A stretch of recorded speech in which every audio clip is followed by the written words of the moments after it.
Saint Martin থেকে ফেরার পথে মিয়ানমারের ছোড়া গুলিতে যুবক গুলিবিদ্ধ। আমরা সরাসরি চলে যাব সেই যুবকের কাছে। ট্রলার বাইরে হইয়া আমরা গুড়ি অস্ত্র চালাইছি। অস্ত্র চালার সময় প্রথম অস্ত্র আমার ফাই লাগছে, আর কার কার লাগছে এটা আমি জানি নাই। আমি অজ্ঞান হয়ে গেছি। তাই আমি ঠান্ডা হাসপাতালে ভর্তি হয়েছিলাম। ঠান্ডা হাসপাতাল থেকে আমার এখান থেকে ওদের এখানে পারবো না, ওদের আপনি কক্সবাজার যান, আপনার রক্তটা সেরে গেছে। তারপরে আমি বিল্ডিং এর কাজ করি, আমি রাজুর কাজ করি। আমি ওটা ক্ষেত্রে আমরা মাঝে যেটা আছে মনে করছিলাম, ওরা মনে হয় অন্য অনুভূতি নই নাই, ও টলার নিয়ে অনুভূতি নেই নাই, ওটা শুরু করে আসতে টলারটা মনে হয়। আমরা আপনার দুইটা টলার আসছিলাম, এটি আবার এটি কিনতে আসছিল, ওটা ঢুকতে পারে না। আবার পশ্চিমতে আসছিল ঘুরিয়ে ওরে, এটিতে আসতে পারে না। আমরা আসছিলাম 25 জনের বেশি হবে মানুষ। গুলিটা মিয়ানমার থেকে আসলে এটা কিভাবে বুঝলেন?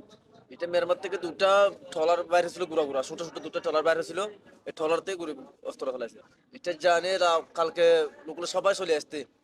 আমরা মাঝে কথা বলছিলাম যে শাহপুর পশ্চিম দিকে যাবেন, এটা মিয়ানমার কোনো পাশে যাবেন না।